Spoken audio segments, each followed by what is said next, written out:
Howdy all. I just thought I'd do a video just talking about my channel and stuff and what's going on. I will be coming back to the Forgotten House Classics thing, I think.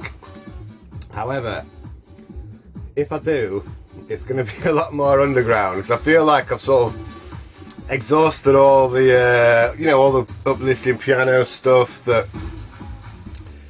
I don't know, that people might not remember. Obviously there's like trillions of tunes, but everybody remembers them, you know what I mean? Plus there's a lot of stuff on big labels I know I can't post on here, it'll just get blocked. And this year mainly I've been listening to a lot of like New York stuff again, and like tribal, deeper stuff and old deep house. So I feel like if I do come back to it, it's gonna be like not as uplifting, do you know what I mean? So I don't want to like disappoint everybody if they're just looking for piano anthems, and at the same time I don't want to spend ages doing these videos if they're just going to get blocked and all the audio is going to have to be cut out, do you know what I mean? Because like the way it works, like advertisements come up on the video, those adverts come up because it's the people who own that music, they sort of analyse the waveform and they'll be like, yeah, we'll allow you to, keep our music on your video, but we've got to put adverts on it. I don't get any money from the adverts, just so everybody knows. I get nothing, apart from the generous few who've supported the channel. Thank you very much. Yeah, so the Forgotten House Classics thing, I feel like it's unfinished. There's still tons of stuff to go through. There's a lot of artists and labels and more of my personal favourites from over the years that I want to share if people might have forgotten them or never heard them or whatever. With regards to my uploads, I spend a lot of time ripping my vinyl. About 10 years ago, this small merry band of men and the odd woman set up this group on Facebook, and it was basically to share all our rips with each other. And like the rule was like, we're not going to be doing it with new artists, we're not going to be doing it with people who can still make money off these tunes, because I've never been one to just like rinse, like I don't even have torrent sites or anything on my computer, I don't use them. But when it's stuff that was like so limited back in the day even, it's just impossible to get unless you spend like 300 quid on a record. So we set up this like thing where we all just shared our rips with each other. There's only like, I think there's 20 of us in the group now. It started off at like 10, do you know what I mean? And a lot of them are in like Florida and America, and there's a couple from the UK, all retired DJs. We've had a few like famous DJs and producers in there over the years, but most of them have never lasted. Too self-centered, and it's a give and take thing. You've got to share. So what I'm saying is, the uploads on my channel, most of them are rips I do, obviously for myself, but for that group. So like, we'll go through phase, we'll be like, right, well, who's got like a Transworld record label? And so we'll all do all that Transworld stuff. Or like, who's got Tribal United Kingdom, Tribal America, or Production House, or like, anybody got any stuff by this guy or that guy, or people just get on with doing whatever they fancy doing, it's cool. But obviously there's a lot of stuff I can't upload because people still do own the rights to it. With regards to the sound quality, it's a tough one because you have to clean the record and rip it, and then there's a program called Isotope where you can, it's like the usual things like this. You can just do a decrackle and just decrackle it, get rid of the floor noise, stuff like that. But we're at a point now, like if you listen to some of my early uploads on my channel, at the time I thought they sound amazing, but they really don't. But now I'm at the point where I go through every single track manually, zoomed in, remove every little crackle, just that little sliver. I never just use like a filter on the whole thing. So it can take, some records it's like near mint or whatever, like even then you still got to do a lot of work on them. But some of the old stuff, it's like, first of all, it's like pressed off center, so you get that ooh, you know, dig out the hole, get it perfectly in the middle, record it. So you know, you got to go through every single millisecond of audio and remove every little crackle manually.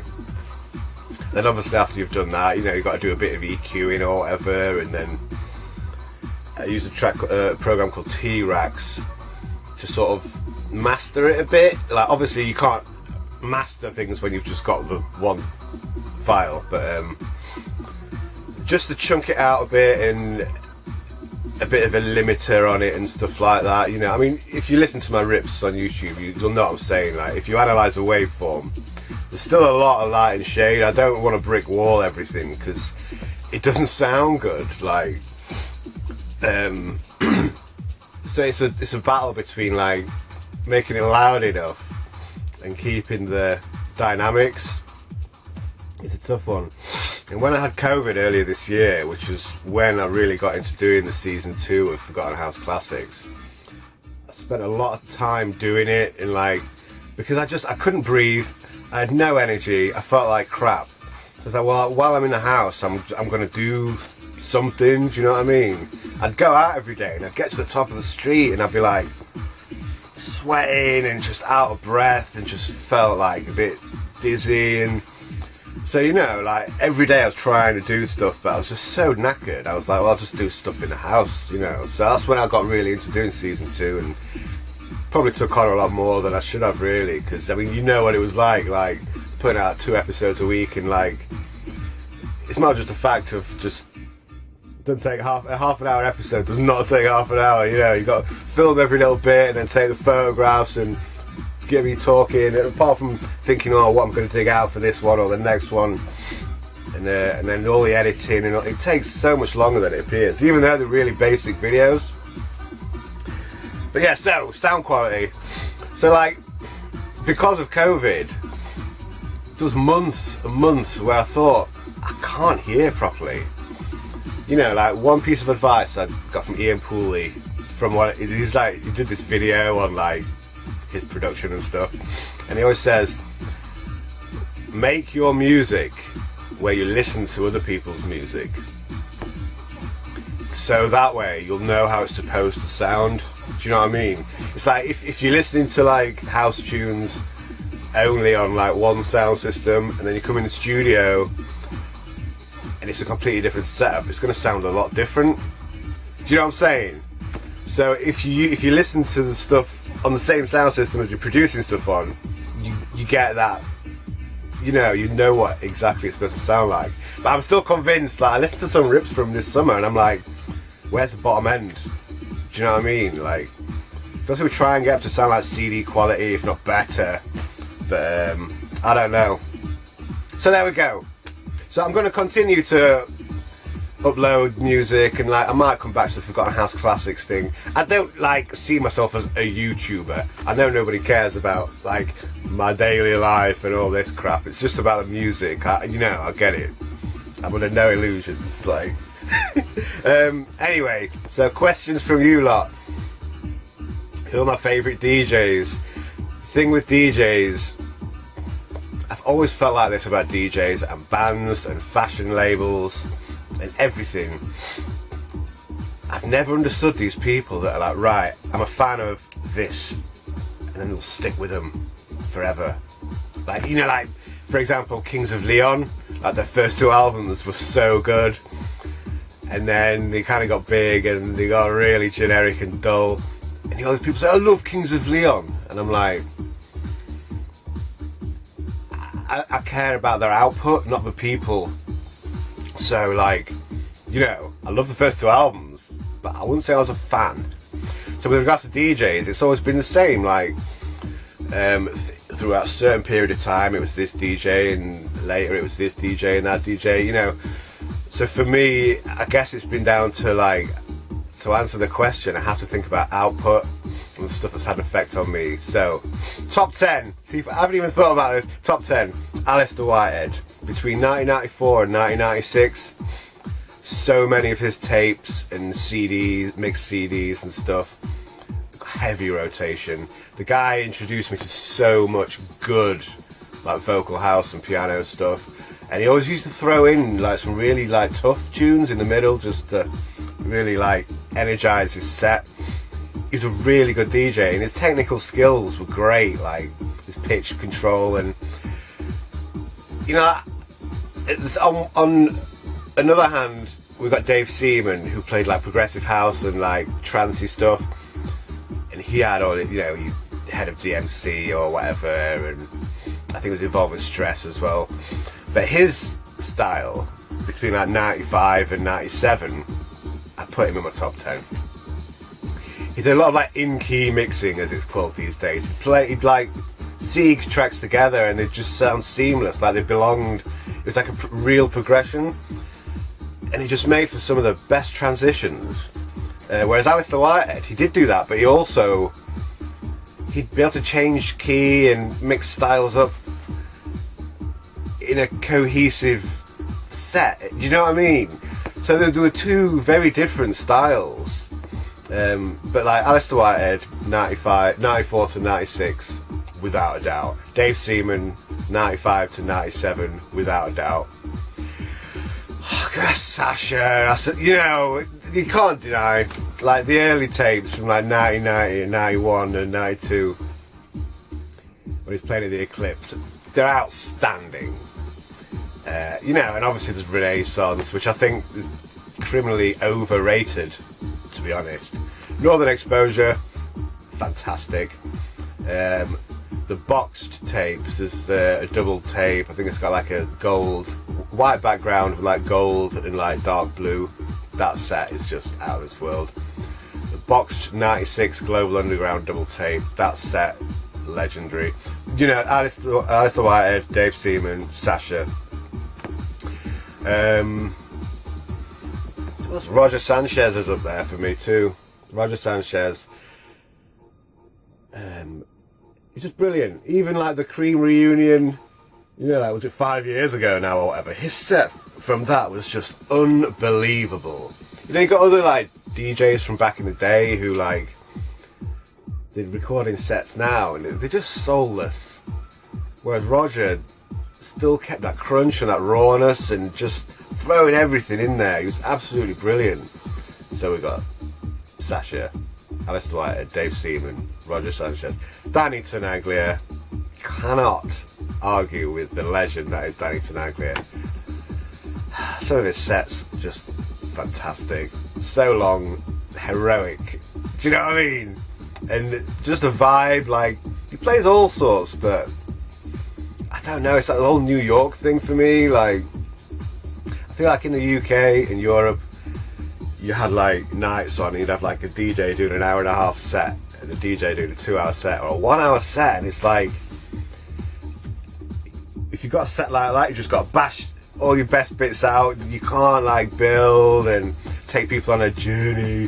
You know what I mean? So yeah, we've got Alistair Whitehead, Dave Seaman, Sasha, Roger Sanchez, Danny Tenaglia. Who else have we got? Let's have a look at some tapes.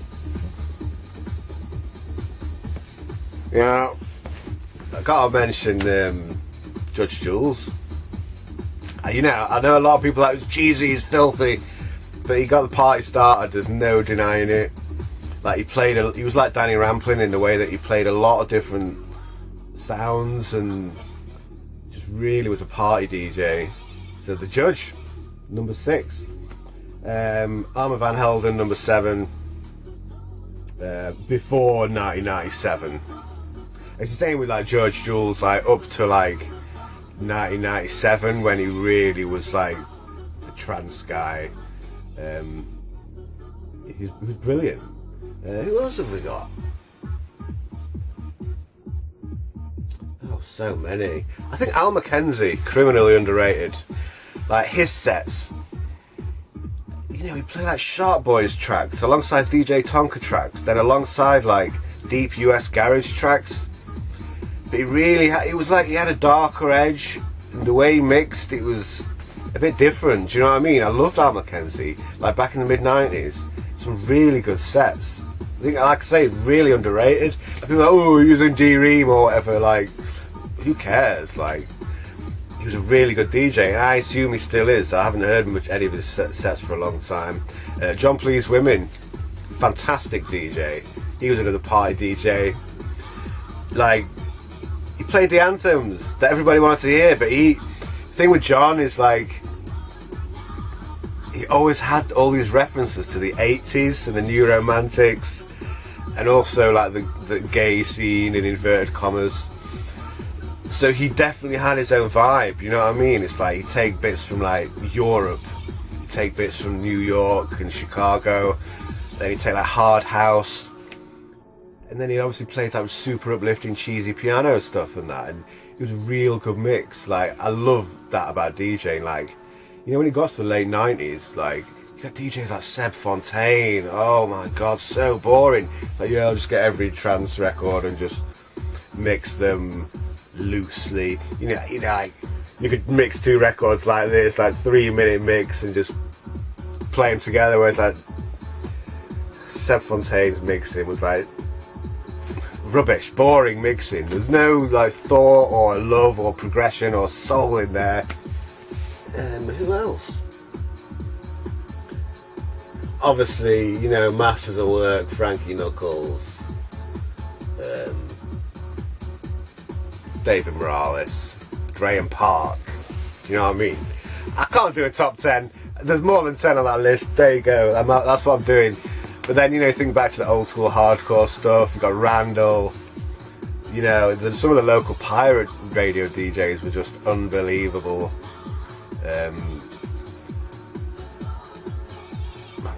Dr. S. Gachet, DJ Hype, you know, jungle DJs and stuff, hardcore DJs. Post Millennium, I gotta say, Errol Alchem was fire for a while, so was Touche. Going a bit later than that, Sirkin, Can Blaster, absolutely amazing. You know, I watch Boiler Room sets and stuff, and some are really good, like Octo, like, did some great sets, but like, broadly speaking, not my vibe.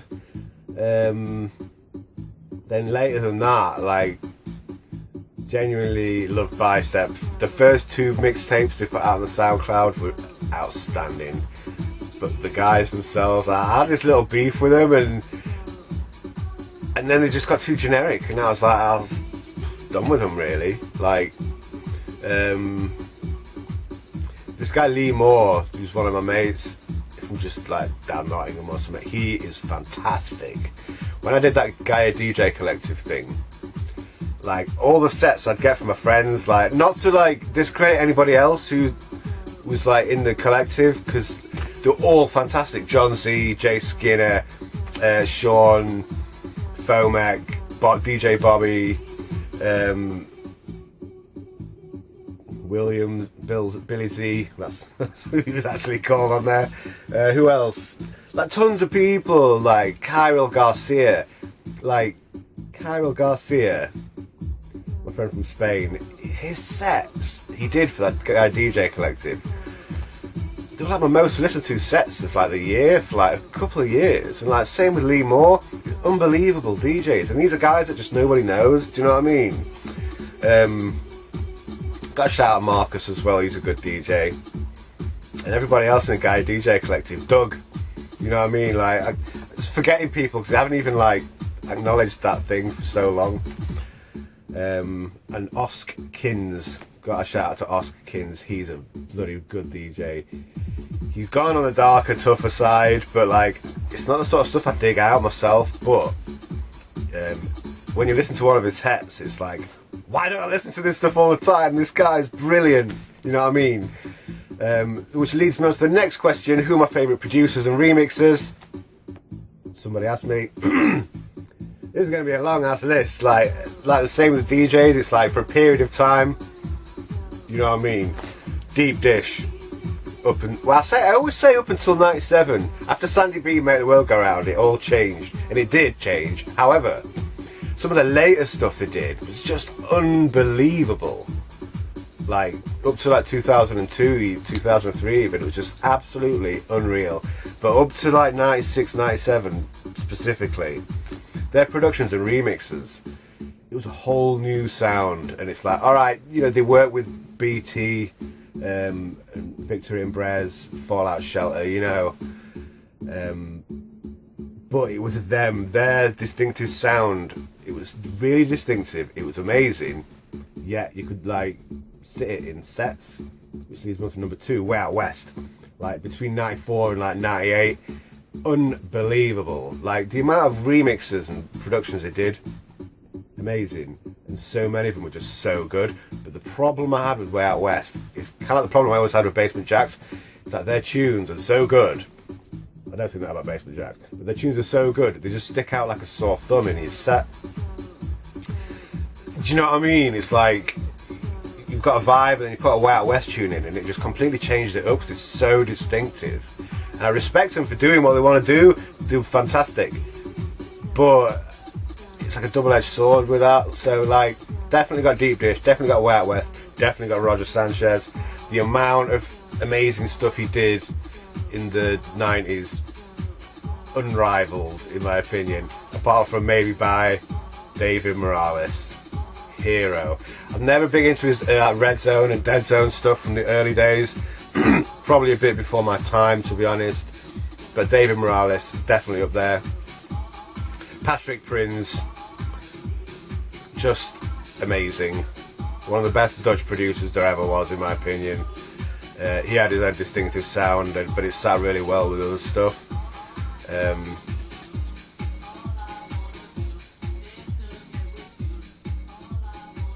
Who else? It's got to be some Italian guys. Alex Neri, like the guy single-handedly, like his output alone is like enough to represent the entire of Italy when it comes to house music. Alex Neri, all these like, you know, aliases as well and people he worked with, fantastic. Armand van Helden, up until like Professional Widow and like Sugar is Sweeter and The Flame. Up until then, his stuff was just brutal. Like, there was a lot of it that was just like a bit whatever, but so much of it was so good. Junior Vasquez, fantastic. You know, a lot of UK people think, oh, Junior Vasquez is boring.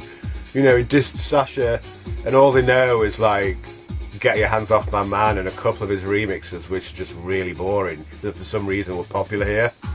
But like, if you look at his back catalogue, his productions and remixes, there's just so many amazing ones. I'm going to forget somebody really important here, and it's going to bug me after I put the video out. Steve Hurley, maybe. E-Smooth, maybe. DJ Tonka. You know I love DJ Tonka. I did a full video on him. Not just his productions, but his remixes too. Ian Pooley, Germany's finest. His sound is so chunky, fat hardware sound. Todd Terry, like hip hop infused. What a sound! It sounds so dated, but it's so banging. I love his crunchy raw sound. And then of course Neil Rumney. Oh, Neil, what a hero! Like, you know, I got records back from like, you know, NRG Trip Switch and Liquid Crystal, all the way through to like DJ Flavors and Trotters Independent Traders, overdubs, fire tracks, and then like he finally got on board with Luna C, and you know, he's signed to Night Force now, and he's got like new records coming out. And do you know what?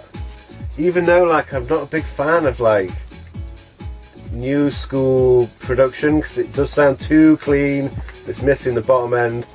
Oh, I can't bloody find it. He's still got his sound, and I just love that. Like Neil Rumney, he sort of mixed that Euro thing with, I don't know. It was a perfect amalgamation of like sounds what he used, and I just loved it. Always just ripping off riffs and putting them together in really imaginative ways and using legendary acapellas. Brilliant. Who else have we got? You know, I think that's it for producers. Gotta mention Sirkin and Cam Blaster again from like the noughties. Fantastic. Which leads on to current people. Current DJs and producers I like. Lone is fantastic. I still listen to his new album though. There are a few, but I just don't spend much time listening to new stuff because I spend so much time cleaning up my records, and you know I don't. And when I'm listening to music, if it's not house, like old house, it's generally like, I mean, you don't want to know. Like, wait till the end of the year, like mixtape. Like every year at the end of the year, I put together like the tunes, the songs that I've been listening to a lot throughout the year. You know, they can rate like in this year's so far. I sort of add them into a folder as I go along. I started doing this thing where I listen to a song and then I just thrash it for a couple of weeks. And I just have a few on like just repeat basically. And this year, man, like we've got the Long Blondes in there. We've got some Mark Hitchum soundtrack to The Hitcher. All sorts of random stuff like Barry Manilow. Like I'm not even joking.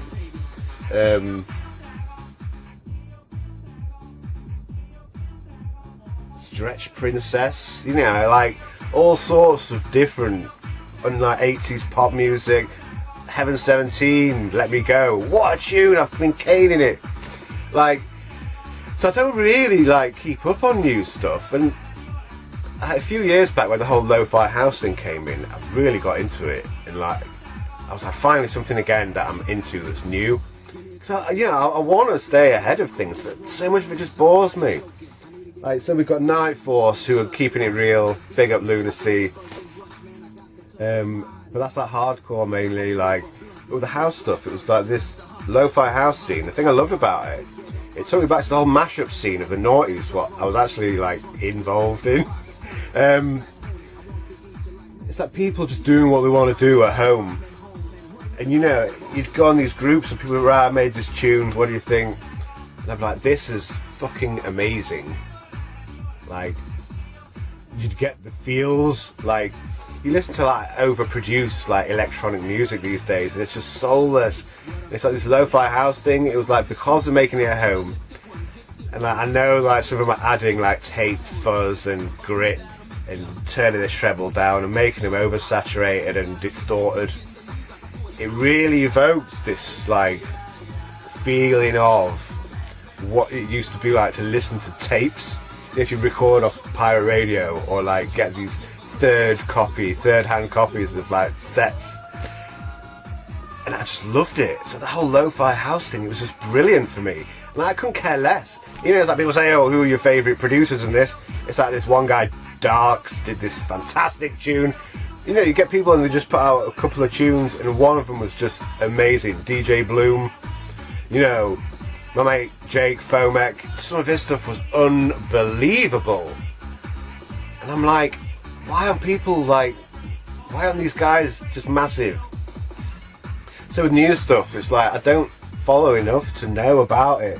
I'm like one of them old guys now. But Lone, honestly, is definitely up there. He's like one person I do follow because his sound is just fantastic. Where was I before my battery died? Talking crap for too long.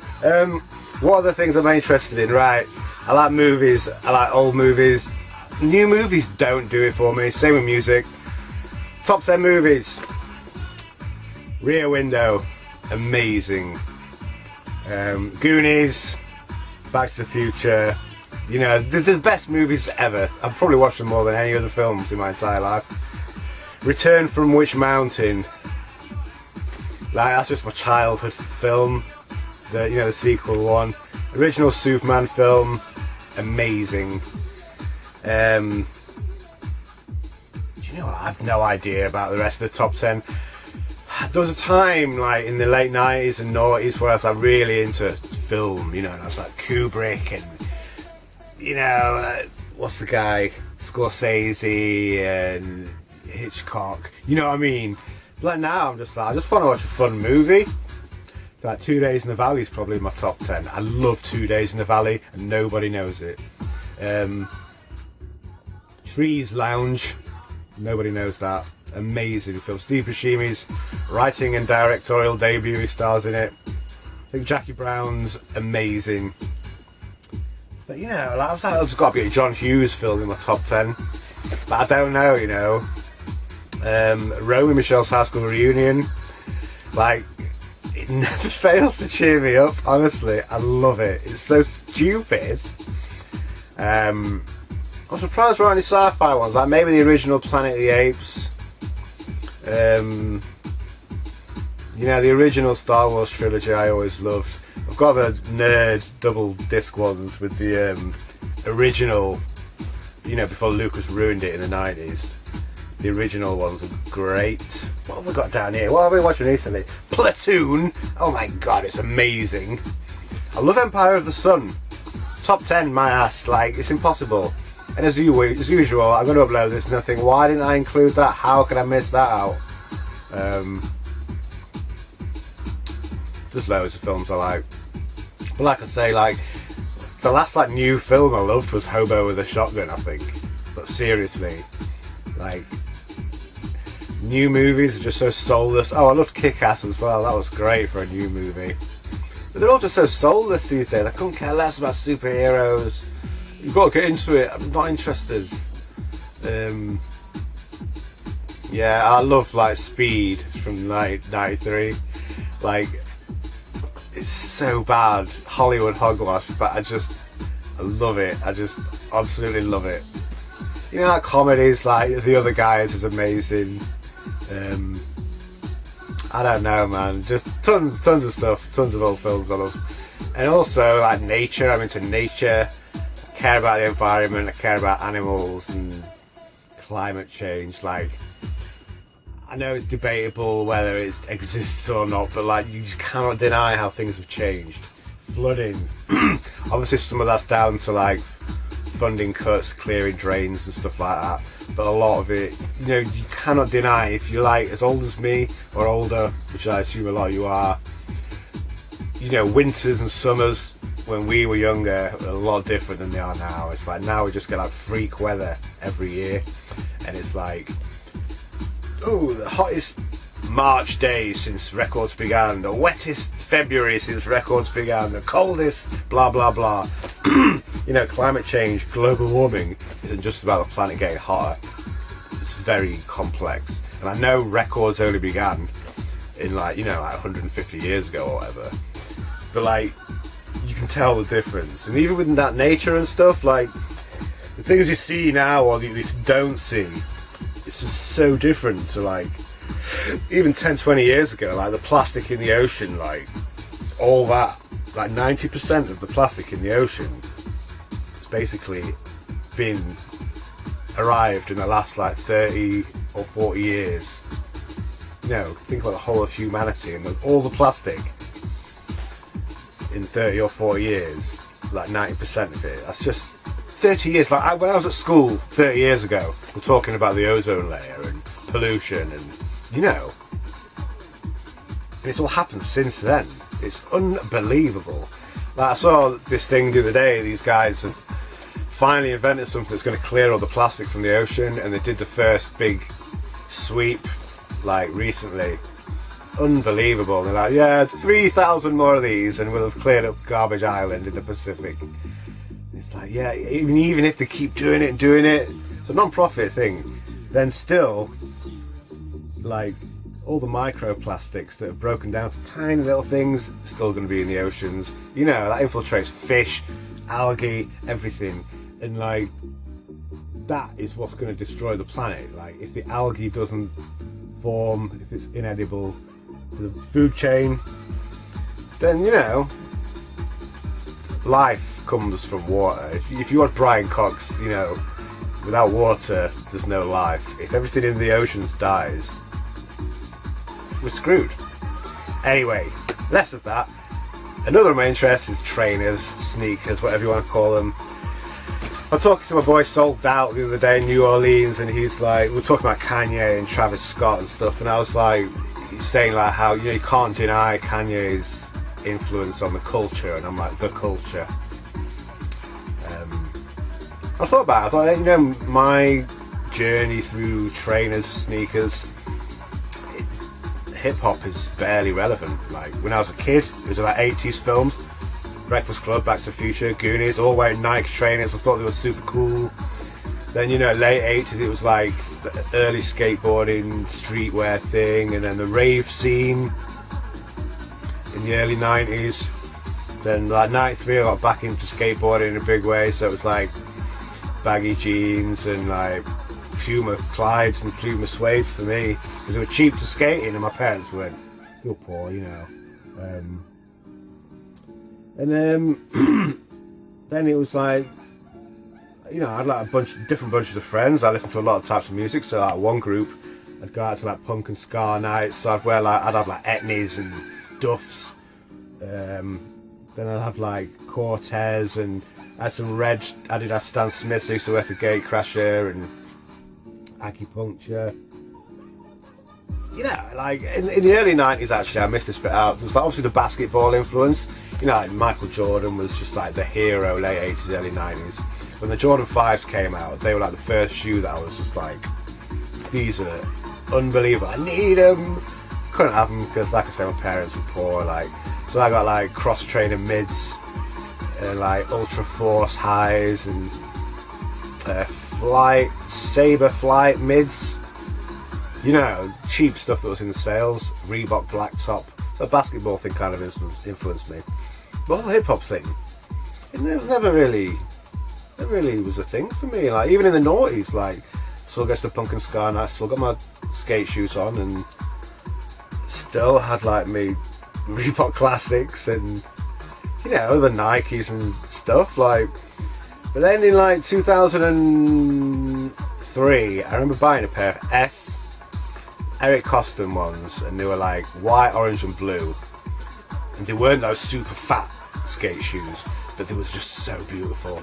And for some reason at that time it was like I'd just come off the back of being a super trendo DJ type, you know, like mohawk and mullet and shave, you know, expensive clothes, idiot, you know. And but like I'm still wearing skate gear as well, like streetwear I suppose. But so I bought these and then when they died, like the next year, I was like, why didn't I buy two pairs? Because I thought about buying two pairs because I had loads of money then. I was like, why didn't I? Gutted. So I thought, right, that's it now, 2004 or something. The more trainers I have, the longer they're going to last. So that's when I started buying more and more. And I remember like there was a point where I had like 10 pairs and I was like, oh my God, I've got loads of trainers. And like 2005, sort of discovered Nike SBs. It's a late pink box era. But you know, I only bought a few. Up until like 2008, 9, when I started getting really into Nike SBs. Then by the early 2010s, it was like, oh, sod everything else. Just buy Nike SBs. They're comfy, they're always interesting, you know, they're generally quite cheap at the time, you know, and I like them. They go with my whatever I wear, you know, there's always a pair to go with whatever I wear. And that was that, so I've just been Nike SBs ever since. The online community, like peaks and troughs, it's a very toxic place. Like, I'm not a materialistic guy. Like, I couldn't care less about like Supreme and, you know, all these expensive brands and just flexing money and all this. Like, and this is where the hip hop thing comes into it, I think. It's like, look at me, I'm the richest, I'm the coolest. Like, I don't care about that. I'm just another guy, you know. So like I don't really fit into any of these groups, and because sneakers have got so big over the past few years, it's like you've got the chavs, you've got the ones who are into skate shoes, then you've got like the trendos, then you've got like the tech, you know, people who wear the climbing gear, and they're all together. And let's be honest, like if you put a bunch of rockers in a club with a bunch of ravers, they're not going to get on, and that's just the way it is. So I found myself in this community. In fact, I just concentrate on the Nike SBs now. It's like a lot of people are into these trainers, and it's like, yeah, one guy, you know, some people are into like the rock music, some people are into the football, some people are into skateboarding, and other people are just like complete normos, they just like the shoes, you know. So it's like there's always going to be this clash, and the amount of people now that I actually like is just so small. Like, shout out Abs, shout out Alvin, Pint of Stuff couple. Pint of Stuff are amazing. If you're bored on a Sunday night, check Pint of Stuff, 8 PM on UK. We just do a live stream talking about sneaker news, go through a bit of Instagram, just, you know, it's just hanging out really. Like, you know, live chat going on. It's a good laugh on YouTube, and but like the amount of people I actually like is so small, and like it always seems to be like it's my fault. Like I get a bunch of grief because I haven't got a plug. I guess I have in a way. Like this one guy who sometimes sorts me out pairs from his shop, and like I appreciate it so much. Like thank you so much, you know, because these days Nike SBs are so hyped, so expensive, impossible to get them. So this guy's, if he gets them in his shop and he's got enough pairs, he's like, you know, I'll send you an invoice, and I'm like, thanks so much. Got to went to raffles to be able to buy a pair now, you know. And like there's a point like last year where like this one store was like, they had their online raffle open for like 2 hours for a chance to buy a pair. There was something like 25,000 entries. You know, and this is like, it's a small part of Nike. You know, some stores are getting like 2 pairs in each size, and there's like 10 stockists in the UK. Do you know what I mean? It's impossible to get them. So then, like, you know, I got chatting to this guy. It turns out we'd had connections since like my old skateboarding days, shopping in Sumo. And, you know, I used to buy his skateboards, like Big Spin back in the day, and so he sometimes sorts me out, and like so appreciative. But I get so much grief about it. And you got other assholes on Instagram who are like, basically they've amassed their collection through just spending loads of money and buying off resellers. You know, a lot of these people didn't start collecting till after me, even like the biggest influencers and stuff, and everybody praises them for having like plugs and getting sent all this stuff for free sometimes even, and they get love and I get grief, and it's like there's just no rhyme and reason to this attitude, and it stinks. I don't know if it's jealousy or what, but I've always been that sort, like I said before, I've always been on the edge, an outsider from every single like thing I've ever been into. I've always been an outsider, and it sucks, but in another way I just don't care, like, because I don't have to conform. I was an admin in one of the Nike SB groups, and like there's this one guy just always an asshole to everybody online, and he's like, he wonders why he doesn't get hooked up, and he gives me grief, and he, like, you know, I asked him his problem, never responded, and then I got booted off being an admin, and I'm like, good, I've taken a step back from it all anyway, because a bunch of arseholes basically. You know, Stefan's a good guy, Lee's alright, but the rest, you know, arseholes. There's a few good people around, you know, in the UK scene, but it's just so toxic. Like, you know, and these days there's a lot more women in there as well, which is great. It sort of, it lowers the level of like pissing contest, but still it prevails, and I'm just not interested. So it's like my crew of like sneaker people, it's so small now, the community. Obviously I've got to shout out Blair and Christian Morwood as well. Anyway, if you want to follow me on Instagram, because I mainly post shoes on there and like promote my friend's shop, and I always do like a record of the day or whatever.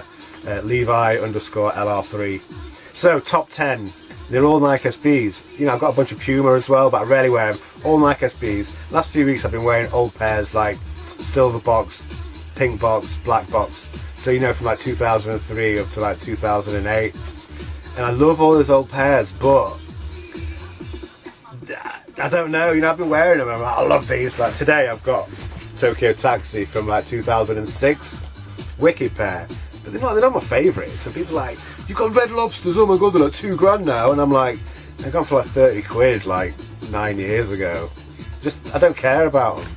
I had the Purple Pigeons on the other day, I do love them. It's like I paid 60 quid for them, now they're like 1,500 for a pair. I'm just not bothered. So my favourites aren't the hyped ones. I don't care what rapper's been wearing them or anything, or how much they sell for now. I don't care. Starting off, I'm doing it chronological. My first pair, it's a black box pair. So it's like 2006 Todd Jordan Blazer, SB Blazer.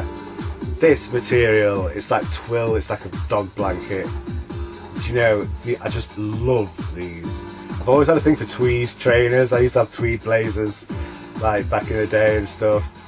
I just absolutely love this shoe. Amazing. Moving on to Gold Box. Another pair of blazers actually. Purple Rain, named after the purple one. That black and gold swoosh. That rubberized Nike on the back. I just love these. Love them. I love blazers. You know, there are some pairs that are super hyped and expensive. Who cares? Like, next up, another gold box pair. Not a dunk again. Zoom Tray AD. Now, the most indestructible skate shoe ever. Look at that crumpet. What a model. I love this model. They need to bring it back. And anything in this Danny Super colourway for me. I just love this colourway. Some like, oh yeah, New York Knicks colourway. Whatever, man. These are so nice. Moving on to Blue Box. Todd Bratrudd Cigar City. I mean, this suede, hairy suede, this new book, this panel here is like cigar leaves, the red, the double swoosh, the gold, beautiful details, you know. It's the thing with like, people like, you're into house, you're supposed to wear Adidas, and I'm like, I'm a skateboarder, mate. Next up, Skateboard Museum. These are just too good. Roller derby. This white cracked leather, which you probably can't see, is awesome.